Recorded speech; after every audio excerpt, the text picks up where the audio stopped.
So what you're saying, essentially, is Clint Eastwood is a giant weeb.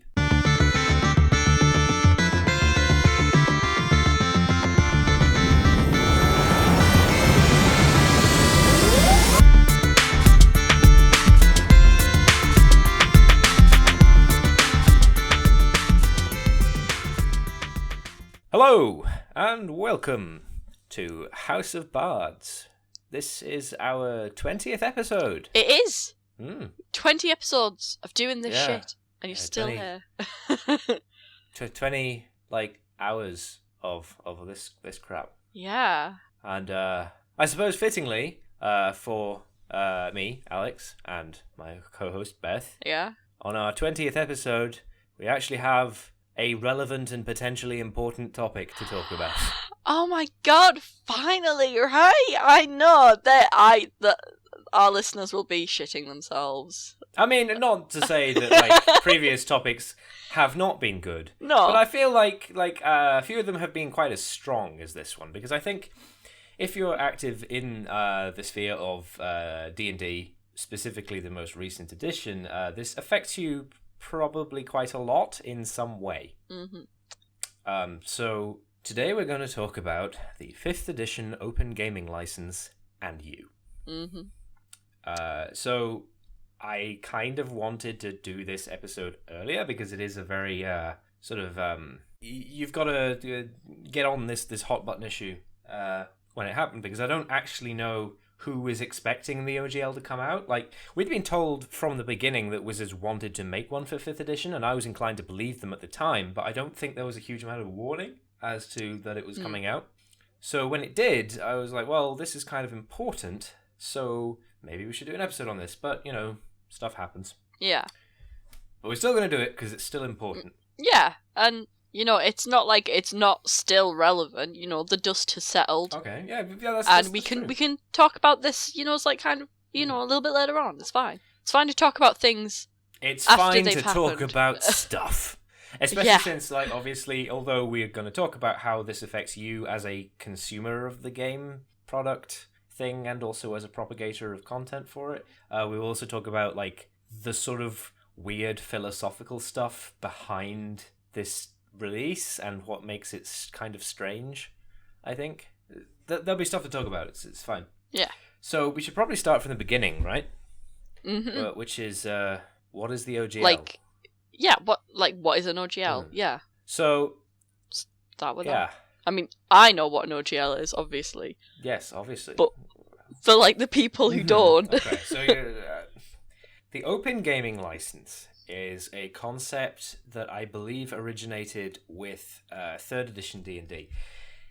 It's not really relevant to AD&D, largely because AD&D was primarily, in fact, I think exclusively sold by TSR while it was an independent entity, and TSR had a different legal attitude to what the OGL is designed to work with. So, but when Wizards released 3rd edition D&D, what they did, and what they have just done for 5th edition, is that they released the Systems Reference Document, which is a guide to a legal document that allows you and other people to publish content based on the rule set of that particular edition of D&D. So you could publish games that are templated off D&D, which is why the D20 system exists, because that happened for 3rd edition.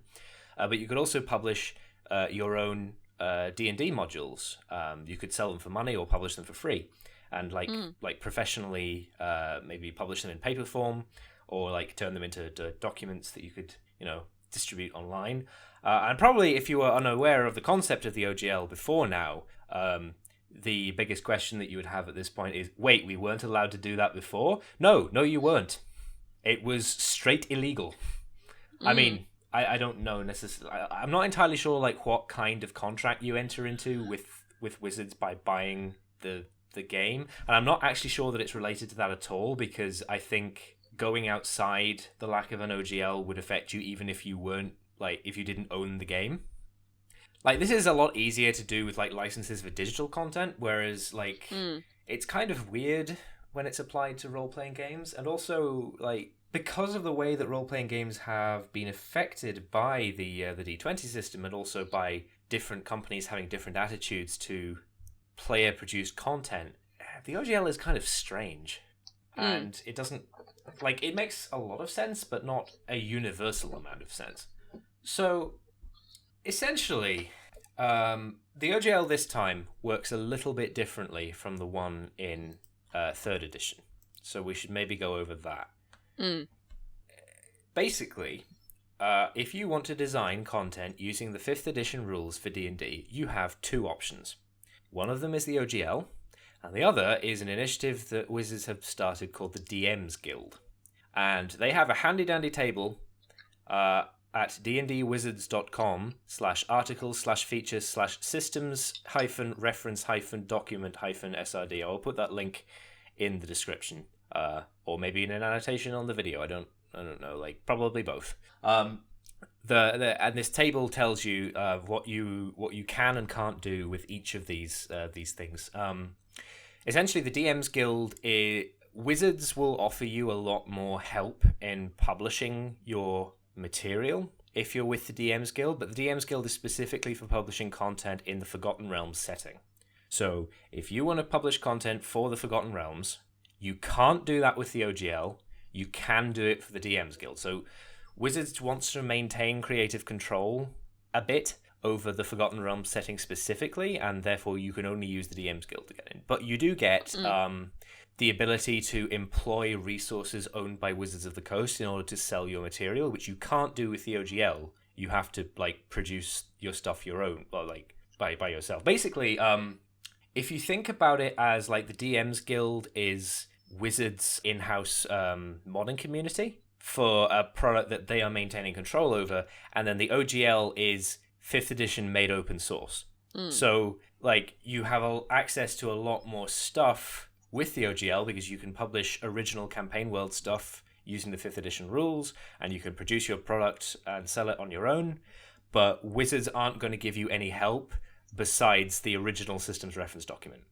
And I've actually looked through the systems reference document. Basically, all it gives you is all the races, all the classes, all the monsters. I believe all the monsters at least, and all the spells. So basically, all of the crunch from 5th edition, all of that is in the SRD. You can just use that however you want, and you can publish modules. Because the way this worked before, you could publish your own module if the module were entirely fluff. If you didn't include stat blocks for 5th edition, then the module was system ambiguous, and therefore Wizards couldn't come after you for anything, because it's what are they going to come after you for? Most of the concepts for monsters that they use, they haven't explicitly trademarked or anything, so it's what is it? But for a lot of people, that wasn't really helpful, because it's if you're going to do DM somebody else's scenario, you kind of probably should have stat blocks for monsters, especially if they made up monsters, in which case you need stat blocks, because otherwise you have to guess at what that monster might be like. You could just about get away with it if you made content only using stuff that could be found in the source books and referencing it. But even referencing it by name was a bit iffy. So there were ways of getting around not having a systems reference document before, but now that we do, you can just stick all that stuff in. And you can include the stat blocks. You can make up stat blocks of your own for monsters. It's fine. You can make up new spells and template them the way that Wizards templates them, and new races and new classes, exact same way. All right? Yeah. So, you can do that. But if you want to sell your product in the D&D online marketplace, which I have yet to see materialize, I haven't looked around Wizards' website recently, but I don't quite remember any drive-through RPG-style vending system, and I'm keenly aware that Wizards, amongst all of the big producers like Chaosium and White Wolf and whatnot, are honestly the worst for this, for not making their material readily available online, to buy. I mean, yeah. I think they are getting better at it, but it's they're lagging so far behind everyone else. I could go onto Chaosium's website and just buy 7th edition Call of Cthulhu as a PDF. I can just do that. I don't think I can do that for the PHB and the DMG for Dungeons & Dragons. I'm fairly certain you can't, no. I think you can get a PDF of the starter kit or definitely the basic rules, and you can get that for free. But Yeah. I think you maybe can buy the starter kit as a PDF. But it's shit. But apparently there is something called the D&D Online Marketplace, and if you sign up for the DMs Guild and you want to make content for the Forgotten Realms, you can sell your content on there. There's some like weird advertising bullshit on this table, which I don't think is particularly relevant to Vend. But something else is that if you publish using the DMs Guild, Wizards will consider your content for additional official publication, which is cool. But I don't really think you should get hung up on that. No. For reasons that I'm going to go into later, and I think Beth can probably help me with that. Yeah. But also that if that happens. And this is listed as a separate point in the table, but it's heavily implied that they would publish your content first before they did this. Your content will be considered for inclusion in digital games. Yes. It will be. It will be considered. That is what they say. So presumably we can believe them. I want my content considered for inclusion in Wizards marketing. So I would say don't get your hopes up that this will happen. But if you publish through the DMs Guild, essentially Wizards reserves the right and may consider to turn your content into additional production for Wizards. And I'm not saying it wouldn't be really cool for stuff that like you originally wrote to turn up in like the next Baldur's Gate. Like that would be awesome. But Yeah. I don't really like. I think these are two really very separate things. They both seem good, and I'm actually kind of glad that, like, the way it's set out, it very much looks like the DMs Club is Wizards' way of monetizing player content and, like, actually trying to benefit off the existence of the OGL. Because that was a big problem with the 3rd edition OGL, was that it was arguably bad for Wizards, even though it was incredibly important to role-playing games as a medium. They're trying to like monetize player content without killing the golden goose, so to speak. Like they want the OGL to function roughly as it did before, because I think they've seen just how important it is to like a successful edition of D&D. Yeah. But they still want to be able to actually like, harness player generated content. And this is the thing, right? Really all this is the OGL. And the DMs Club, and any other initiative that Wizards starts to, like, allow this kind of content is really just the formalizing or the sanctifying of the relationship that players have with the producer of the content anyway. Like, I'm not saying that before the 3rd edition OGL, people did not publish their own content for D&D, and it would be ridiculous to say that I was. Because that's not how it worked. The OGL is Wizards recognizing that people will and must do that, like within the ecosystem of the game being popular anyway, and providing both permission and tools for people to like publish at a professional level. Yeah, it's like that like Wizards in terms of tabletop, they're a little bit not entirely unlike Bethesda being like, here's the modding kit. Yeah, and it's like, I actually have a note here. Fallout 4's construction kit isn't out yet. People are still producing mods. There's a lot that you can do just with changing around the resources within the game, and there are a number of like custom modding tools from the community that exist at the moment that are a lot rougher, but still function roughly the same way. And like that's the thing. People would mod the games even if Bethesda didn't give them full reign and the tools with which to do so. Like, that's just the way it works.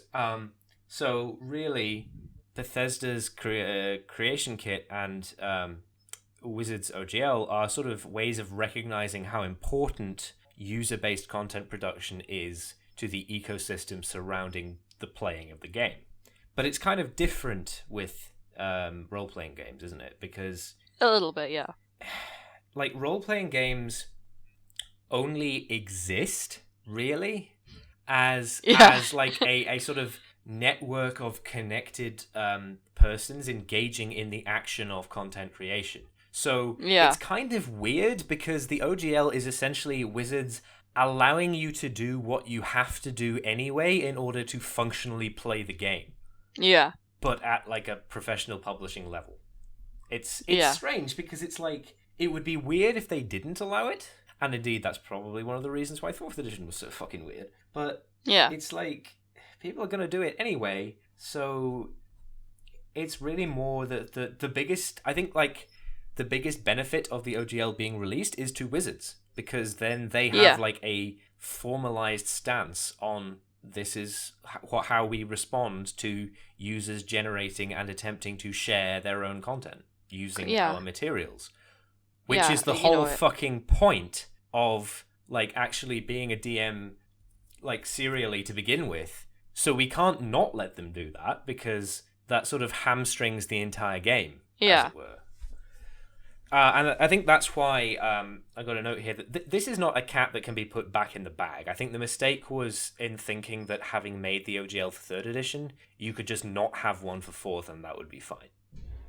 It wouldn't. Like, since the concept of the OGL began to exist, any successful version of D&D going forward, I think, is going to have an OGL or equivalent document.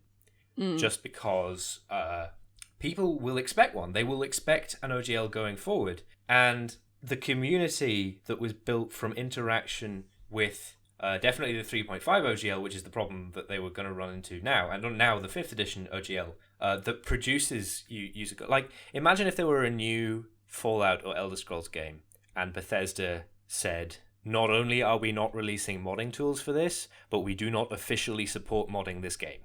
Can you imagine, like, how much of the community surrounding those games would just grind to a halt just because of the, like, ephemeral, like, portion of the user base that's devoted almost entirely to, like, user creativity through modding? It's the same thing here. We don't have to imagine that, because while Bethesda haven't done that, other game devs and other game producers have went, no more modding, or they've, like, reduced the tools or the ability to do it to such a degree that it makes it fucking pointless. Like, look at the devolution of the Sims game, where you have a massive modding community in the 2nd game, a slightly small one in the 3rd game, but there's still a modding community, to the completely, like, non-existent one in the 4th game. Yeah. Because absolutely. we just effectively don't have the tools or the means to do it. Yeah, and it's like, I think Wizards recognize that they're going to have to do this going forward. There isn't... Yeah. But there's also the fact that community is kind of a juggernaut. It will continue to produce that content in some format, regardless of the presence of sanctified documents from Wizards in the future. So really, Wizards' only choice is to produce those documents just so that they have a stance on that content. Like, this isn't really something that they have a choice with. Yeah. I mean, it's like, look, it doesn't matter what thing you have, and it is a little bit different for tabletop role-playing games, but it doesn't matter what piece of art or content or whatever you create, people are going to create transformative works with it. Yeah. And I kind of include game mods in transformative works to an extent. They are transformative works. Yeah.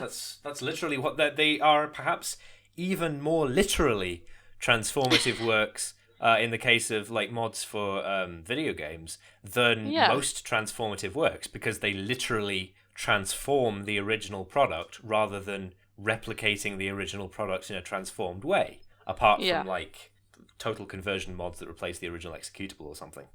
Yeah.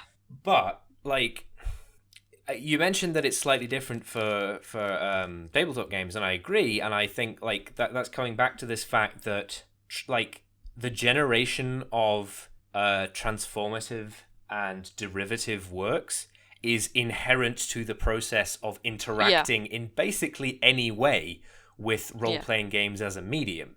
So you can't stop that happening because it would stop the game functioning.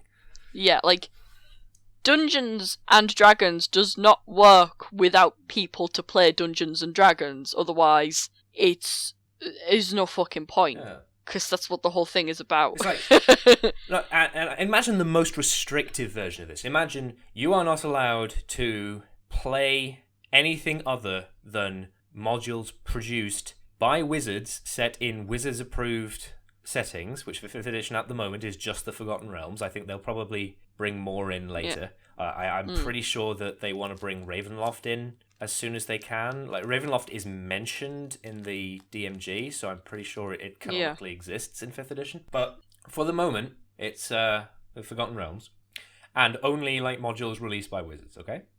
Even then, you're still going to get a huge amount of derivative and transformative work based on the DMing style of the DM and the creativity of the players. Because the game only exists in like the conversation space between like within the table. That's like, it's not real. Yeah. And I mean that not just in the it's just D&D, it's fucking swords and goblins and shit, it's not real, but also like even when you are playing the game, the conceptual idea of the game as an object to be interacted with is not real. It is a microcosm of a social construct, if you like, because we're getting a bit technical apparently. But I hope you can understand what it is I'm saying here. Like the game only exists because everybody at the table agrees that it exists and is willing to interact with it in the same way. Yeah, but at every table that will be different, so it's still a derivative transformative work. Yeah. So there's nothing they could do to stop this. And it would be weird and bad for them to try and stop it, because then that would stop the product that is actually making the money from functioning correctly. Exactly, Yeah, the OGL is just them formalizing their relationship to that and allowing tools, and that's good. Yeah, Use the system reference document. I would rather companies see the benefit of transformative works and user-generated content, even if that means they're making money from it. I mean, I think like in comparison to like similar initiatives that other companies have done, like the DM's Guild is remarkably restrained by Wizards. Oh yeah. Like, I guess that if your favorite setting to generate content for is the Forgotten Realms, but you have a very like GitHub-esque open source attitude to the way that content will be produced, that's probably kind of a bummer, because you basically have to buy into the DM's Guild if you like want to make Forgotten Realms stuff. But it's like, I mean, you could probably Pathfinder like the Forgotten Realms. You could probably just like clone the Forgotten Realms and call it something else and change all the names. And it's like, well, fuck. Well, then it's just 50 Shades of Forgotten Realms. Well, yeah, but I say Pathfinder because that's literally what Pathfinder is. Pathfinder is Dungeons and Dragons 3.5 with all the names changed. Yeah. It's true. It's literally forked 3.5. That's what it is. Like, they forked it on GitHub. Like, you could probably do that. I'm not saying do that. I think if you genuinely want to make Forgotten Realms content, at least from this table I'm looking at right now, the deal in the DM's Guild seems pretty good. Like, you get access to a marketplace to produce your content on. You get a lot more attention from Wizards of the Coast, which, like, I don't know, maybe you won't care about that much, but it doesn't seem bad either. Like, your content will be considered for additional publication by Wizards. Now, one thing I would be careful about, and the table does not go into enough detail to say, so I would say definitely find this out.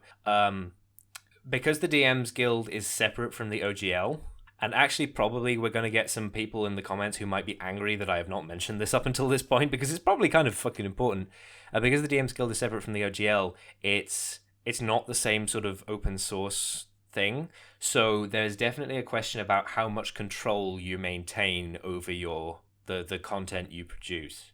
Like, if you thought up a new place in the Forgotten Realms and you produced a module for it and you publish that on the D&D online marketplace, and Wizards take a look at it and they think it's really good and they want to additionally publish it, what may happen, I would say probably they wouldn't steal your content and like publish it under somebody else's name as a writer. Like, I can't guarantee that, but I don't think it would happen, because I think it would reflect very badly on the DM's Guild itself, which they're kind of pushing. What I think might happen is that they would maintain full creative control over all the elements you had created in that module, and they would be able to use them however they liked. So you might find that Wizards writers themselves start publishing like modules set in the part of the Forgotten Realms that you created, which is fine if you're cool with that. If you think it sounds really cool that like people who are actually write for Wizards and are employed by Wizards like would riff off the stuff that you put into their setting and that you're actually a part of Yeah. that. But it's something to be aware of in case you don't particularly appreciate the level of integration that you would have into that process at that time, which would not be the same as like somebody who actually works for Wizards of the Coast, you know. And I think like it could get to a point where if your material really takes off and like a couple of years down the line there's like a digital game set there and it's used very heavily in Wizards marketing, and like you still get paid for the original module, but you kind of feel bitter about the fact that like basically Wizards is making a huge amount of money that you're not seeing off your content. Yeah. As I say, I have not yet looked at a legal document that explains whether or not they are allowed to do that, but I would say it is probably quite likely that they reserve the right to, so it's something worth looking up. I don't have an answer for you right now. I don't think I could go and look for one. Yeah. It is probably out there somewhere. You could probably like tweet at somebody from Wizards and ask them if you wanted. Hell, I might even do that. Yeah. Just like an actual good-natured question, like, is this the case? If I do, and I get an answer back, then I will probably let you know on the next episode, because that seems like it would be relevant information for people. Yeah. But yeah, like, other than that, it seems a pretty good deal if you want to make stuff in the Forgotten Realms. I would say just once you find that out, like, go for it. Yeah. And for everything else, there's the OGL. Which is really all we asked for, right? I mean, we didn't even ask for it, we just kind of expected it, which is what I've got written down here. It's like we just expect it now. And we will continue expecting it for any version of the game going forward that is supposed to be successful at all, you know, just because it's kind of required. At least as long as, like, Wizards' characteristic way of interacting with the user base. Because it's not quite the same, is it, as, like, if I write a novel and somebody writes fan fiction of my novel, I'm not going to go after that person legally. Not only because I believe that most fan fiction, at least, is a sufficiently transformative work that there are a few legal protections on it, but also because I'm not a fucking asshole.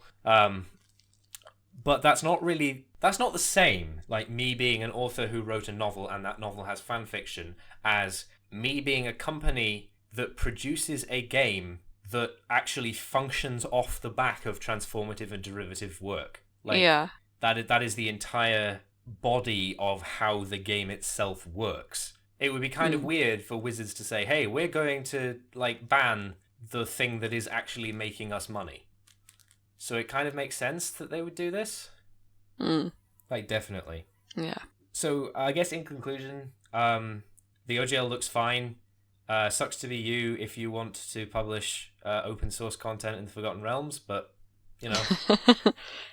What can you do? What can you do?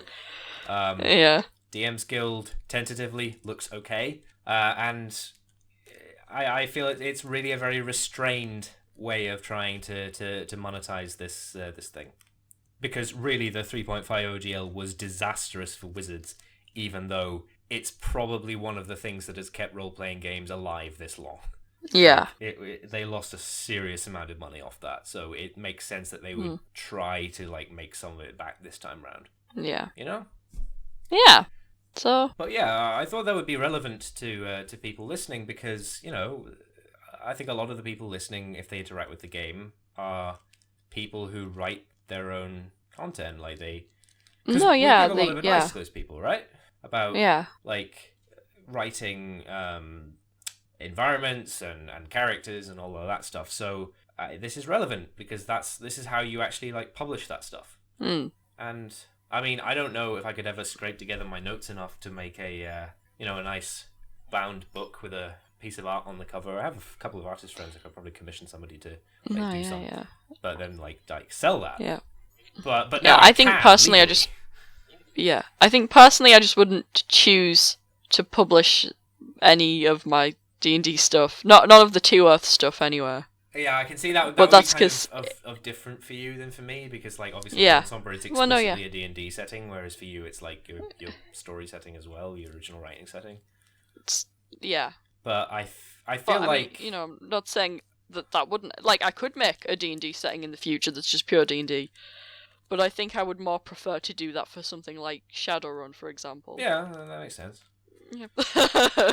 But remember, of course, that Now, don't quote me on this. I know the 3.5 OGL does. Allows you to essentially make derivative games based off this. Dang, really? Well, yeah, that's literally all D20 games. That's why they exist. Oh, yeah. The 5th edition OGL, I think, just from reading the SRD, looks kind of more restrictive, but I don't know. I would actually have to consult, like, maybe not a lawyer, but somebody who knows a bit more about this stuff. Yeah. Yeah. I think, though, actually, I would, like, I don't know if they let you, but I would fucking love to do an Age of Rebellion. So I would publish it for the Star Wars RPG. Genuinely. Yeah. I'm super into Star Wars, and I desperately want to do an Age of Rebellion episode. One day.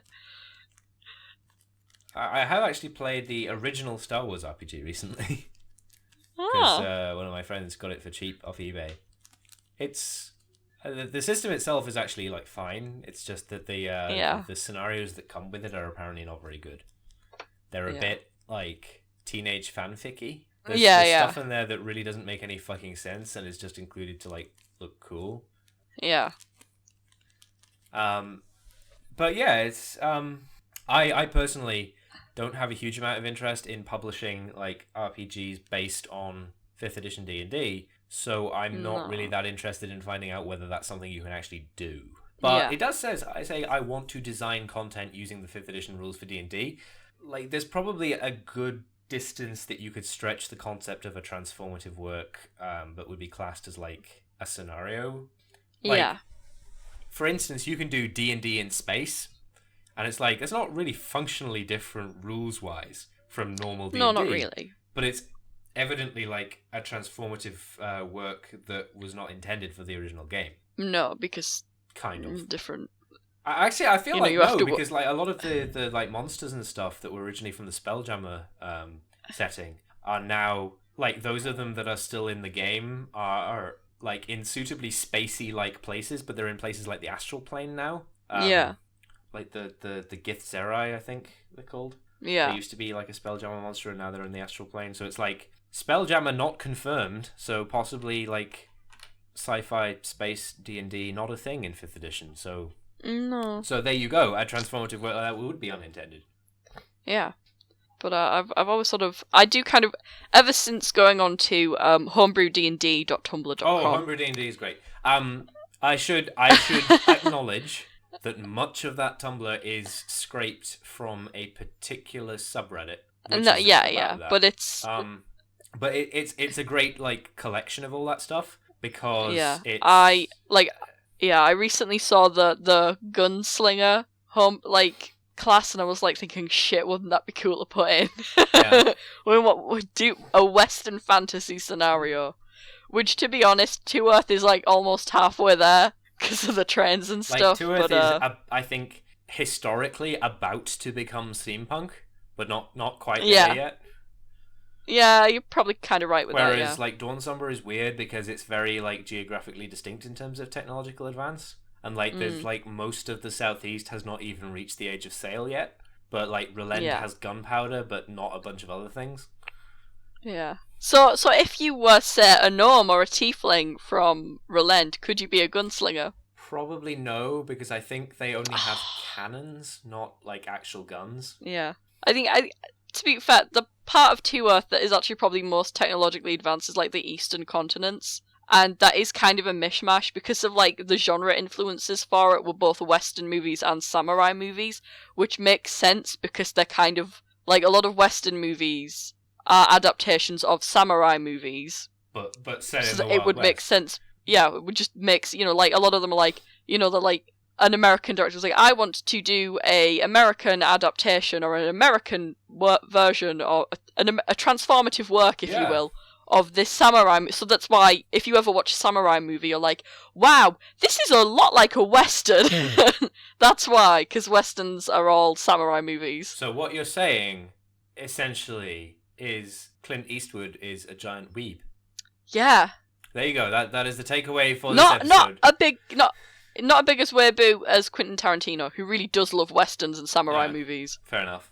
That man is the biggest weeaboo in Hollywood. I don't actually have a problem with believing that Quentin Tarantino is a secret weeaboo. That's not actually Yeah. a concept that I'm struggling with at all. No. But anyway, like, so I was like, okay, well, wouldn't it be kind of neat if I kind of put, like, the whole, you know, like, outlaw, bounty hunter, gunslinging, kind of like Stetson, like, riding around on horses and kind of like a deserty kind of place and, you know, like, technological age, and then put it with kind of like feudalism and like, you know, swords Oh my and god, samurai. feudalism adjacent, gunpowder wielding, like industrialism? Wow, Yeah. Beth, you are the biggest fucking weeb. Because that is, I'm pretty sure we have mentioned this on a very early episode of the podcast, but that is literally what happened to Japan. It is, yeah. But like, I just decided to put like Western shit in as well. So I was like, yeah, you've already made the case, I think, for putting Western shit in there. Like, just listen to the previous 5 minutes of the podcast. We'd be like, okay, that is Beth's justification for putting Western shit in there, and I think it holds up. Yeah. Oh, you know, I look, I like anime, okay, and I'm not ashamed about it. Some anime is very good. I'm not disputing that. I personally found it very difficult to get into anime. Largely, it's fine. I find out now most anime is garbage, though. But that's just like with anything. Like, very little of it was actually related to the anime itself. It's like, I cannot watch subtitled media, and I am not allowed, apparently, to watch dubbed anime, because the weebs will come for you, and they will crawl into your house at night and murder you. You can. It's just like, it's very difficult to find good English casts. Because... Well, yeah, and it does apparently depend on like when the dub was made. Like, apparently all of the stuff after 2004 is better than the stuff that came before, like, as a unit. And, like, a lot of it is still not good, but it's better in general. Yeah, kind. It depends on the company. It depends on the cast. It depends on, you know, like, Full Metal Alchemist dub, fucking amazing. Or in High School Host Club dub, not that good. Tsubasa Reservoir Chronicles, not that good. Cowboy Bebop, probably better than the Japanese dub. Bacano, really good. You know, and so, I've mentioned, I think, before that I can now never watch Attack on Titan because I started watching it in Japanese and then I was like, this is actually too strenuous and too difficult. And then I stopped, and then when it got dubbed, I was like, I will try and watch this is wrong. This is bad and wrong, and those characters don't sound like that. And then I couldn't. There was also the fact that, like, I was really not sure if I was on board with Attack on Titan. Like... it was weird. Like, there's something really unsettling and unpleasant about the art style, but I could never put my finger on what it was. But I think a lot of people have that feeling, because you can't really identify what it is. You get that a lot more, I think, in the manga as well, but I think that's largely because Hajime Asama didn't really learn to draw until, like, 8-9 volumes in. Maybe that's a bit mean to say that. Like, he's really good at doing, like, unsettling, horror, creepy stuff. But when it comes to, like, actual people who are supposed to look like people, they always come off a little bit... I mean, like... uncanny, and that sort of translated slightly into the anime. I mean, if one's work on One Punch Man has taught us anything, it's apparently not a requirement to be able to draw at all. It's true. It's true. Like, you don't... That's ridiculously successful, just because apparently the writing is good. I haven't watched or read One Punch Man, but... the concept seems like pretty self-aware and well-written to me in terms of how it's laid out. So I might try. I mean, it's really nice that, like, One Punch Man was, like, the writing was so good that the artist of Eye Shield, who, by the way, is, like, he's, like, insanely fucking good, right? Like, the shit that man can do with alcohol markers is basically fucking witchcraft, okay? Like, I don't know how he fucking does it, but... like, I assume he was struck by a bolt of lightning and got super amazing anime drawing powers. That's how I think that guy did that, okay? Because he's too fucking good. So, he's like, don't worry, we will remake this and make it absolutely goddamn gorgeous. And it is absolutely goddamn gorgeous. And then the people, Madhouse decided, we are going to animate your manga one, and it is going to look absolutely fucking amazing because we're going to put all of our resources and efforts into this. We might go bankrupt in the process, but we're going to do it. and they did it. One Punch Man is, like, it's better than Breaking Bad. That's official. That's like on IMDb.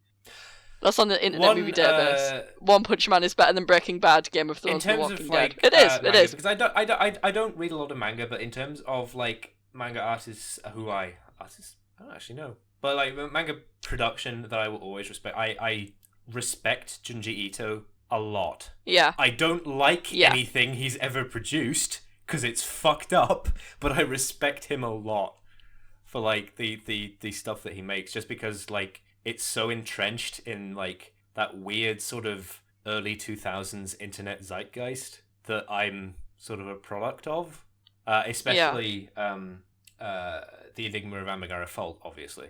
Yeah. Junji Ito, he writes this one manga that's about him and his cats, and most of the comedy, and it's not a horror, it's a comedy, but most of the comedy comes from the fact that his art style is so creepy and unsettling most of the time. So it's like, it's pretty good. It's funny. Because you have like cats doing typically cat things, and it's depicted like the most uncanny shit ever. So, yeah. But I really like Junji Ito's Tomy. It's one of his earlier works, but I think it's one of his freakier ideas. This is a great conversation about manga and anime that we are having, but it's not fucking relevant. No, I wasn't like particularly worried about it not being relevant because I kind of said everything I wanted to say about the OGL, but I have just looked and found there is a Reddit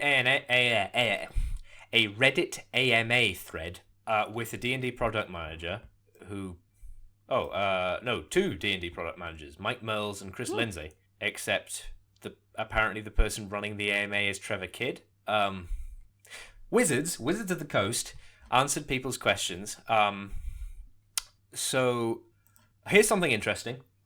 You are in the clear to publish Karatur, Al-Qadim, and Maztica content under the Dungeon Masters Guild because they are all continents on the same world as Faerun in the Forgotten Realms setting. So even though they're treated as separate settings, or at least I know in the past Al-Qadim was, they are fair game for Dungeon Masters Guild, and presumably therefore not fair game for OGL.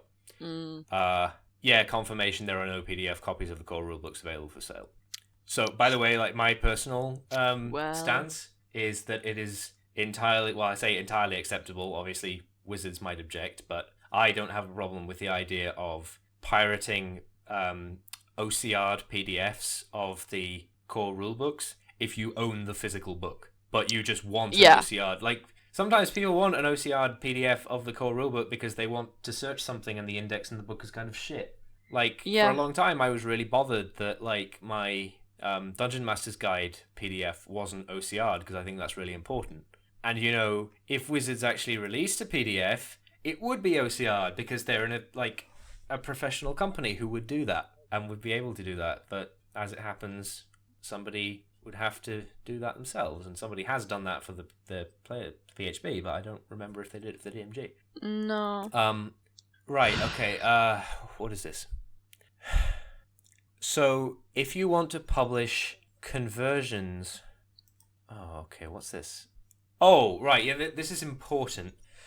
If you want to publish 5th edition updates of modules from previous editions of the game that have not been released as open content, which is basically anything from AD&D and probably everything from 4th edition originally, and maybe a few things from 3rd edition, you would have to publish those through the DM's Guild and have them changed to fit into the Forgotten Realms, because those are not released as open content. Right.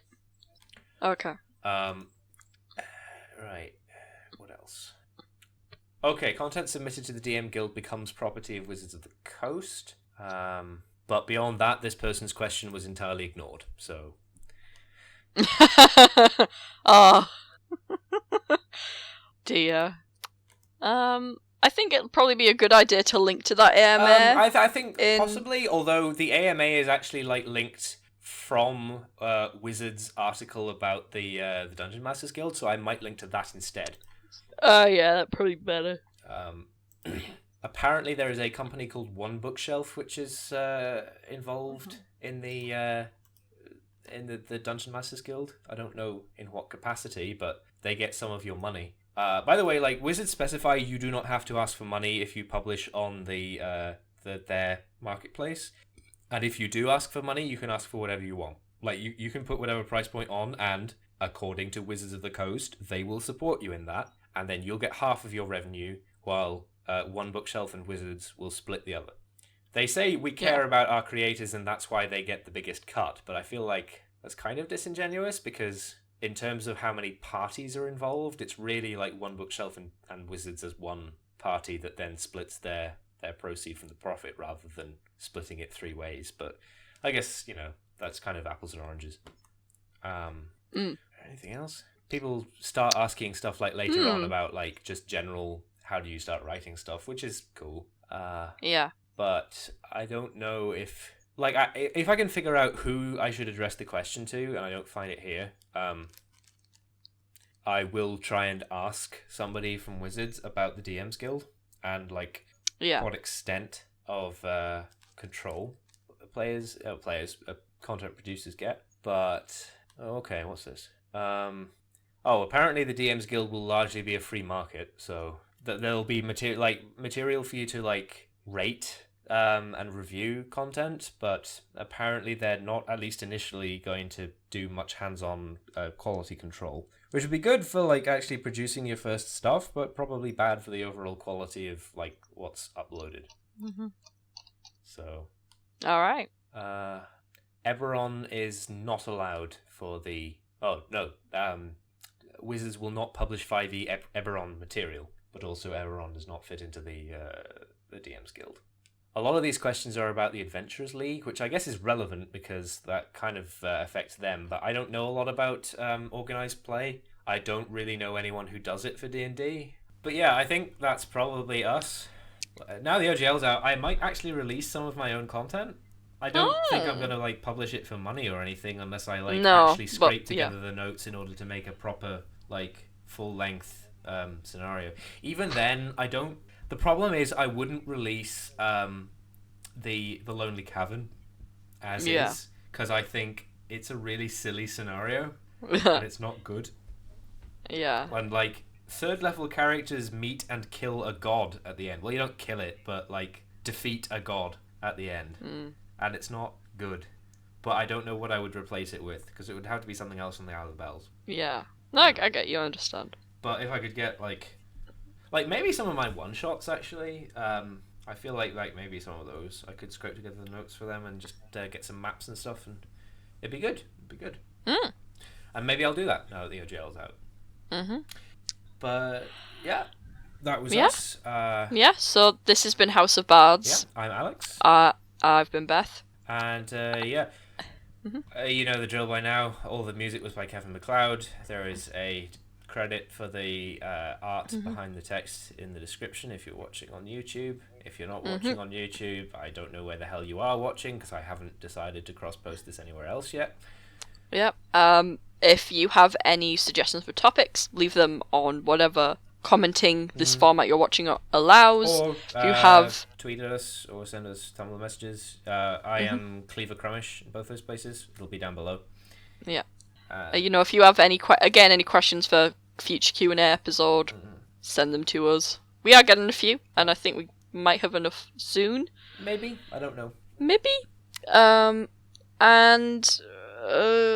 That's obviously, again, if you send us anything, make anything for us. Yeah. Our words inspire you somehow. If you want to, write a fucking scenario based on the things that we've taught you now the OGL is out, sure, do that. That would be kind of weird, but we'd probably, read bits of it. Yeah. That'd be cool. See that stuff. Fan art also. We've received some very amusing fan art in the past. I've even used some of it, I think, as... have I used some of it? I don't think I've used any of it as background art, but I enjoy it very much. No, yeah. Especially the shitty Photoshops. Yes, we love those. I love those. They're good. Yeah, they're good. But yeah, that was us. And we will, I guess, see you next time. Yeah. Bye. Bye.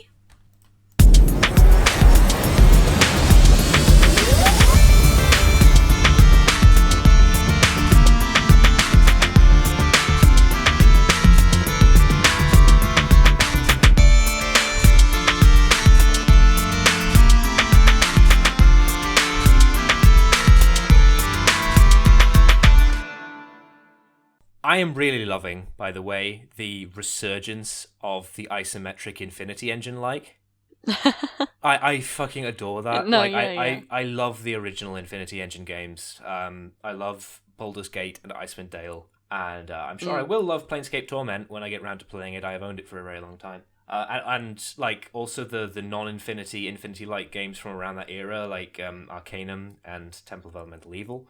So when Obsidian took a punt on Pillars of Eternity, and it worked, and apparently just kickstarted a boom by coming out around the same time as Wasteland 2 with all of this stuff, that now people are making a whole other stuff. There's Sword Coast Legends, there's Torment. Have you seen that's coming out? The people who made Planescape Torment are now making another game based on the Pillars of Eternity engine, and it's fucking great. I love it. I love that this is happening again. It's kind of worrying that it continues the trend of the 90s are coming back, because like we have like new X-Files, you and can never new Jurassic escape Park and shit. Yeah. And I guess new Star Wars. Like I think Star Wars just ekes because like the Phantom Menace was 1999, so we can just about say that like actually, as well, even though they've evolved a bit, you do have like all these like what are essentially point-and-click adventure games, but instead of pointing and clicking,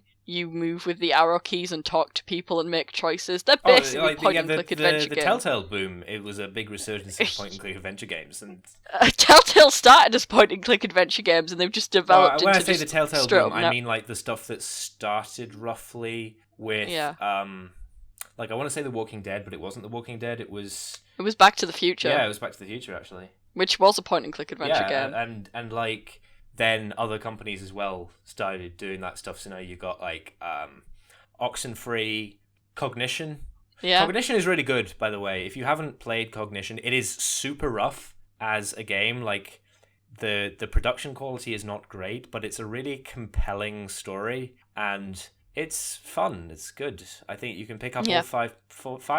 I want to say 5. It's 5 parts? Yeah. Or 4 parts? I think so. Yeah. You can pick up all of the parts on Steam or GOG.com.